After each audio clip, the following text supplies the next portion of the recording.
रुड़की के नगरवासियों के सामने बरसात शुरू होते ही जलभराव की समस्या आने लगी, जिसके चलते लोगों ने नगर निगम के मेयर और अधिकारियों के खिलाफ गुस्सा पनपने लगा है, जिसको लेकर आज लोगों ने भारी तादाद में इकट्ठा होकर नगर निगम पहुंचकर मेयर का घेराव किया और अपनी जन समस्याओं को अवगत कराया, जिसके बाद मेयर ने आश्वासन दिया है कि जल्दी मौके पर पहुंचकर समस्या का वैकल्पिक समाधान किया जाएगा।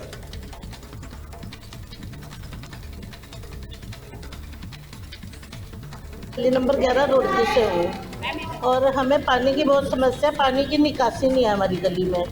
और 3 बार हम 2006 में आए थे, तब से अब तक 3 बार रोड उठाई गई है और पानी बिल्कुल नहीं निकल रहा उसमें। उन्होंने हमेशा यही कहा है कि पानी की निकासी होगी, लेकिन पानी की निकासी नहीं कर पाए अभी तक। पिछले साल एक बच्ची नगर साइड की। हाँ जी। अब क्या कहना है मेयर का? हमें अपना काम चाहिए सर, हमें और कुछ नहीं, हमें पानी की निकासी चाहिए और रोड हमारा कंप्लीट बनना चाहिए। ये नहीं है कि भी रोड उठा दे और हर बार रोड उठा दे हमारे मकान नीचे पड़ गए, वहाँ सांप कीड़े मकोड़े चल रहे हैं, बताओ घरों में। जी अभी तक कोई पूरा नहीं हुआ, अभी तक कुछ भी पूरा नहीं हुआ। पासा जसमाना है और मैं गली नंबर 11 राजनगर में रहती हूँ। वहाँ की बहुत समस्या, पानी की बहुत समस्या है। 10 साल से हम पानी को झेल रहे हैं सब लोग। वहाँ बच्चे भी गिर रहे हैं रास्ते में, बूढ़े लोग गिर जा रहे हैं, हाथ टूट गए हैं, किसी का पैर टूट गया है। लेकिन हम चाहते हैं कि सरकार से कि वहाँ पे नाली की निकासी होनी चाहिए, सड़क बननी चाहिए। देखो सड़क नहीं बनी, पानी पूरा भर गया, हमारे घर के अंदर पानी भर गया और हमें अभी नगर से हूँ। और नगर की अगर कोई सबसे बड़ी समस्या है, एकमात्र समस्या वो है जलभराव। बरसात के दौरान पूरे मोहल्ले नदी और तालाब में कन्वर्टेड हो जाते हैं और इसी समस्या से पूरा नगर बरसों से जूझ रहा है। पता नहीं कितने मेयर बन चुके और कितने हमारे उससे पहले चेयरमैन होते थे, लेकिन इस नगर की एकमात्र समस्या का समाधान नहीं हो पाया। जबकि यहाँ पानी की ये जो जितने नाले हैं, जो 25-25, 30-30 फुट के नाले थे, उनके ऊपर अतिक्रमण करके 4-4, 5-5 फुट के नाले रह गए। आज हम रुड़की नगर निगम में आजाद नगर से, कृष्णा नगर से, राजेंद्र नगर से सबसे आए हैं अपनी समस्या लेके। हम उनका समाधान करने के लिए शाम को 4 बजे जाएंगे और उनके समाधान का हल जरूर होगा। ज़्यादा हो रखा है, सभी परेशान हो रखे हैं, तो उनका समाधान जरूर होगा। नहीं, बिल्कुल काम चल रहा है। काम नहीं है, अब हर चीज़ का टाइम लगता है, धीरे धीरे सब होएगा काम। खबर हल्द्वानी से है, जहां विधायक सुमित हृदय ने नगर निगम क्षेत्र में अतिक्रमण के नाम पर चल रही कार्रवाई को एक तरफा और जन विरोधी बताया। उन्होंने कहा कि यह गरीब, मध्यम वर्ग और कमजोर तबके के पीड़ित प्रताड़ित करने का सुनियोजित प्रयास है। सुमित हृदय ने कहा कि पिछले कुछ दिनों से प्रशासन आम नागरिकों के आशियाने पर नजर गड़ाए हुए है, जिससे शहर में भय का माहौल है। उन्होंने चेतावनी दी है कि कांग्रेस पार्टी इन जन विरोधी मुहिम का हर स्तर पर विरोध करेगी और पीड़ितों के साथ खड़ी हुई है। के घर में नोटिस आए तो महापंचायत है, ये तो बड़े दुख की बात है। हम शिक्षा, स्वास्थ्य, रोजगार की बातें करते हैं, इन विषयों को हम प्राथमिकता देते हैं, विकास को देते हैं।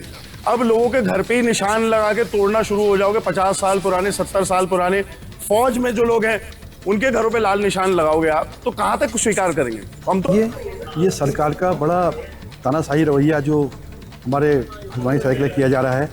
इसमें जो रक्कैसिया नाला है, मुख्य रूप से रक्कैसिया नाला वो हमारे वार्ड से होकर गुजरता है और दमवा ढूंगा से इसका उद्गम होता है। दमवा ढूंगा से रक्कैसिया नाला जब आता नीचे को, तो ये इसमें वार्ड नंबर 35, 36, 37, हमारा खुद वार्ड 48, 49, 50 और बहुत दूर तक जाता है।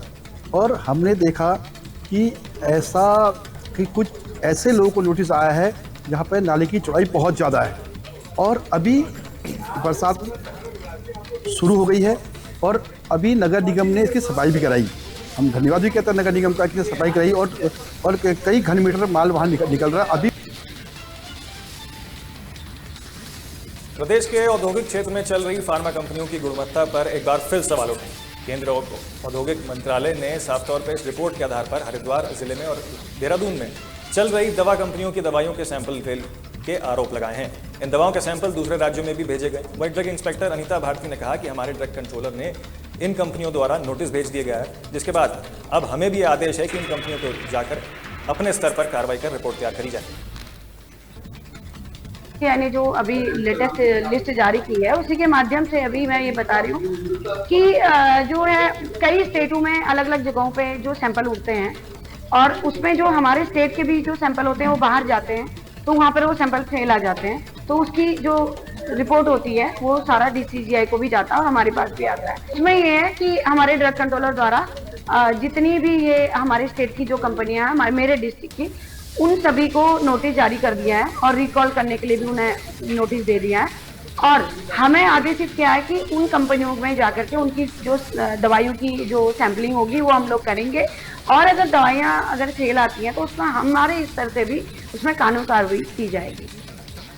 आजकल सोशल मीडिया पर बहुत सारी वीडियो देखने को मिल रही है जिसमें कई ऐसे यात्री भी हैं जो धर्मनगरी हरिद्वार पहुंचकर गंगा घाटों पर मादक पदार्थों का सेवन कर उत्पाद मचाते हैं। इसे कहीं ना कहीं धर्मनगरी मर्यादा को ठेस पहुंचती है। वहीं हरिद्वार पुलिस भी ऐसे लोगों के खिलाफ आगे बढ़कर कार्रवाई कर रही है, मगर इसको लेकर अब धर्मनगरी हरिद्वार के साधु संत में भी बहुत रोष है। साधु संतों ने कहा कि पुलिस प्रशासन से उत्पाद मचाने वालों के खिलाफ यात्रियों के ऊपर कड़ी कार्रवाई करनी चाहिए। वहीं अपील भी की है कि अगर आप यहाँ आते हैं तो सिर्फ हुड़दंग ना मचाएं। पूरे विश्व की तीर्थ नगरी है, सबसे बड़ी तीर्थ नगरी है, और यहाँ पर आकर जब ऐसे कोई लोग गलत व्यवहार या गलत आचरण करते हैं ना, तो बहुत मन को ठेस पहुँचती है। क्योंकि पहले के लोग आते थे बड़े ही श्रद्धा भावना से दर्शन करने आते थे, स्नान करते थे और चले जाते थे, तो उनको फल भी प्राप्त होता है। लेकिन अब हमारे पास इतने सारे संसाधन हैं, सीसीटीवी हर कोने कोने पर लगा हुआ है, तो हमें प्रशासन को ये कहना है कि उनके माध्यम से आप हर जगह अपनी कोई ना कोई तैनाती वहाँ रखें कि ऐसी घटनाएं ना हो पाएँ, और लोगों पे ऊपर सख्त जुर्माना लगाएं जिससे कि वो इस करने को डरें, तो तभी ये सुधर पाएंगे। ये तो सभी से यही अपील करना चाहता हूँ कि आप तीर्थ में आए हैं तो यहाँ पुण्य कमाने के लिए आए हैं, और तीर्थ पर आकर अगर आप ऐसे कृत्य करते हैं तो आप पुण्य तो क्या लोगे, और ज़्यादा पाप लेकर जाओ। उनको सबसे पहले तो अपने आने का जो मनोरथ है, जो उनका लक्ष्य है, वो सामने होना चाहिए कि हम जहाँ कोई पिकनिक मनाने नहीं आ रहे, जहाँ हम कोई घूमने नहीं आ रहे हैं, जहाँ शोर शराबा करने के लिए नहीं आ रहे, हम जो पुण्य कमाने के लिए आ रहे हैं। और पुण्य अर्जित कब होगा? जब हम तीर्थ की मर्यादा अनुसार वहाँ आकर के दर्शन करेंगे, वहाँ स्नान करेंगे, वहाँ भक्ति पूर्वक वहाँ की आराधना करेंगे, तो हमको फल प्राप्त होगा। उत्तराखंड के हर के पौड़ी में पुलिस की एंटी नारकोटिक्स टास्क फोर्स ने हरिद्वार गंगा सभा के सहयोग से नशा मुक्ति के खिलाफ अभियान को सफल बनाने की शपथ दिलाई। गंगा सभा के स्वास्थ्य मंत्री डॉक्टर सिद्धार्थ चक्रपाणी के साथ संध्या आरती के दौरान इस अवसर को एंटी नारकोटिक्स टास्क फोर्स ने सफल बनाया। निरीक्षण के दौरान देखिए प्रभारी निरीक्षक विजय सिंह ने संयोजन में यह काम किया है। विजय सिंह ने बताया कि हरिद्वार जनपद में मुख्यमंत्री पुष्कर सिंह धामी के निर्देश पर और हरिद्वार के वरिष्ठ अधीक्षक के नेतृत्व में नशा मुक्ति अभियान चलाया जा रहा है। जैसे कि आप सभी जानते हैं, हमारे भारतवर्ष से नशे को मिटाने के लिए नशा मुक्त भारत अभियान चलाया गया है। उसी कड़ी में हमारे सीएम साहब और उच्च अधिकारियों द्वारा, हमारे वरिष्ठ पुलिस अधीक्षक महोदय द्वारा ये नशा मुक्त अभियान की कड़ी के तहत हमें विभिन्न जगहों पर लोगों को जागरूक करने, नशे से दूर रहने और नशे से संबंधित जो भी बुराइयां हैं उन सबको दूर करने के लिए जागरूकता कार्यक्रम चलाए जाने के लिए निर्देश प्राप्त हुए। तो अगली खबर रुड़की से है, जहां भीम आर्मी में ग्वालियर हाईकोर्ट में बाबा साहेब भीमराव अम्बेडकर की मूर्ति को स्थापित न करने को लेकर आक्रोश दिखा। राष्ट्रीय अध्यक्ष विनय रत्न के नेतृत्व में आज हरिद्वार के रोशनाबाद में डीएम कार्यालय पहुंचकर कार्यकर्ताओं ने प्रदेश अध्यक्ष महक सिंह के साथ डीएम को एक ज्ञापन सौंपा।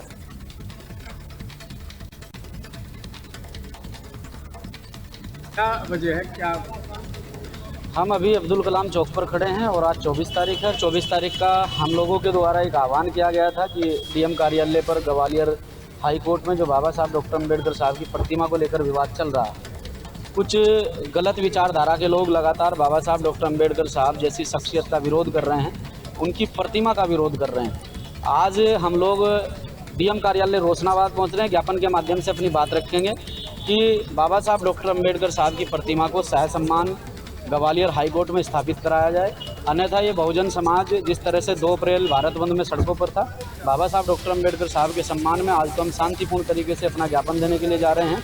कल को हमें सड़कों पर आना पड़े तो हम सड़कों पर आएंगे। कितने लोग? देखिए, आसपास के क्षेत्र जिला हरिद्वार से लगभग पूरे क्षेत्र से लोग आ रहे हैं और अधिकतर लोग हमारे जो है वहाँ डीएम कार्यालय के बाहर पहुँच चुके हैं। कुछ लोग हमारे टोल प्लाजा पे हैं, कुछ लोग हमारे राजा जी बिस्कुट फैक्ट्री पर हमारा इंतजार कर रहे हैं, तो संख्या बहुत अच्छी होने वाली है।